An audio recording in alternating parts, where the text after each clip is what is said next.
Hello, everyone, and welcome into Senior Living Live. My name is Melissa. Thank you so much for being a part of our program via video or via podcast. Now, if you've seen any of our videos in the past, you've probably heard us use the words aging in place. But what exactly does that mean, and how does it relate to senior living? Dana Goldfarb, she is the perfect person to help guide us through this topic today. Aging in Place. She is the executive director at Arbor Terrace Middletown, a community in New Jersey that has all of the senior living options we are going to talk about today. Dana, how are you? I'm well, Melissa. Thank you for having me. No problem. And congratulations on your move on up to executive director at that community. Congratulations. And I know that you have been a busy woman, and I thank you so much for taking the time to be with us today to talk about this topic. Tell us a little bit about yourself and the Arbor Company before we get started. My pleasure. So thank you again. I have been with the Arbor Company for a little over 5 years. I started here as the marketing director right when we were turning this community into that full service community. It started off as an independent living community. And I've had 21 years of experience in the industry. My heart actually starts in the dementia field. I used to run a dementia neighborhood and then expanded into marketing, and now back into operations as the executive director of a community that I adore. So it's been great. Yeah. And so I love that you have that experience with dementia care, because that is a lot about what sort of aging in place can look like for somebody, right? You can start independent living, assisted living, and then perhaps if you need that cognitive care, you move to a memory care unit. So first and foremost, let's just start from the beginning. What does aging in place mean? Well, aging in place means exactly that, where someone is living in their home, whatever that may be, and their needs expand and they're able to bring in services and amenities to accommodate those needs so that they can live in their home for as long as possible, safely and independently. Great. Okay. So what we really haven't discussed in our previous videos about aging in place is kind of what it looks like to someone who comes to a community like yours that has independent, assisted, and memory care. What does that look like on a day-to-day basis? It's really unique. Every opportunity to age in place is different. In our community, someone may come into independent living and they may be completely independent, driving their car, getting involved with things on their own. And then we're, as a community unit, a team, we identify as people's needs grow. Maybe they're not coming to activities the way they used to.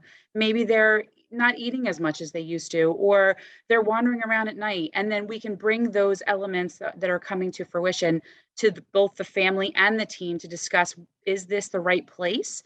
Are there amenities that we need to suggest to keep that person safely in their current apartment? Or do we need to discuss maybe moving them from independent living to assisted if that's necessary?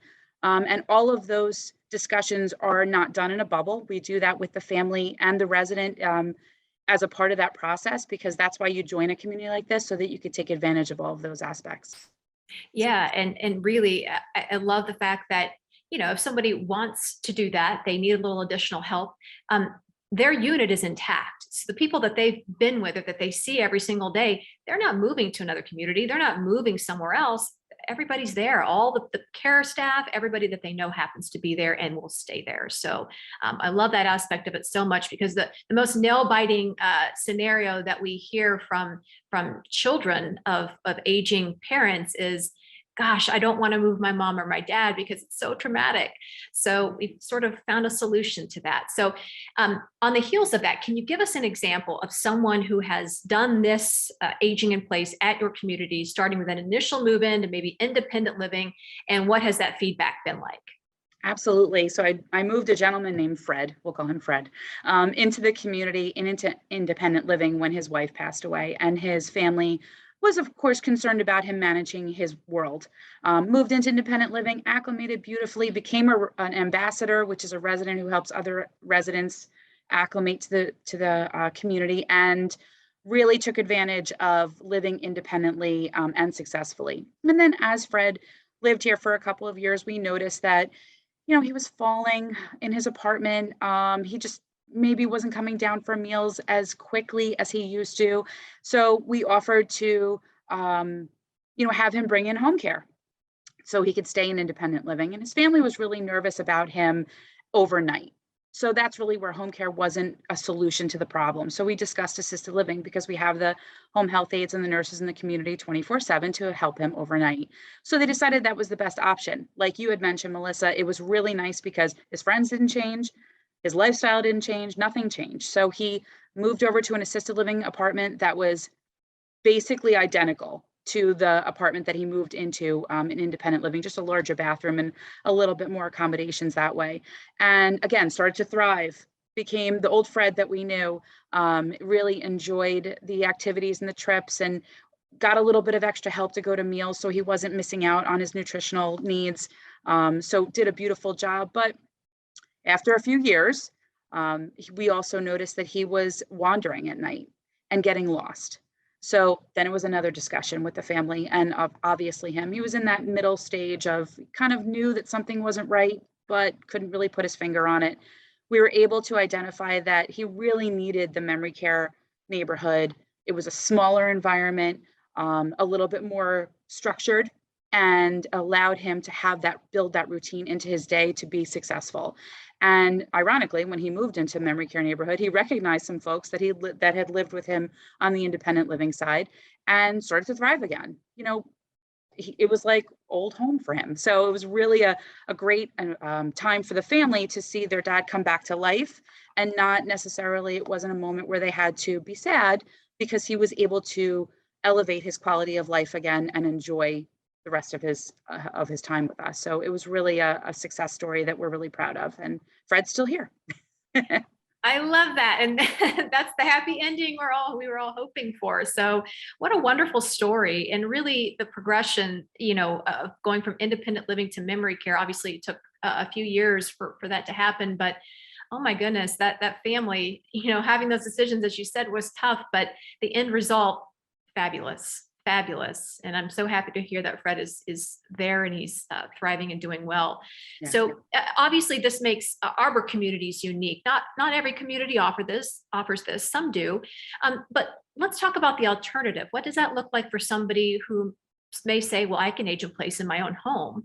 Is the cost more or less? What do you see, or what do you hear in terms of feedback on that end? So there's so many costs attributed to staying at home. That you have obviously the financial piece of it, but you have an emotional piece too of leaving the home and all of the things that come into play with that. When someone stays in their home, they're staying around a lifestyle that they probably, it's not so easy to maintain, which is why you're having this conversation. Bringing in a ramp company maybe to accommodate them for stairs they can't use anymore.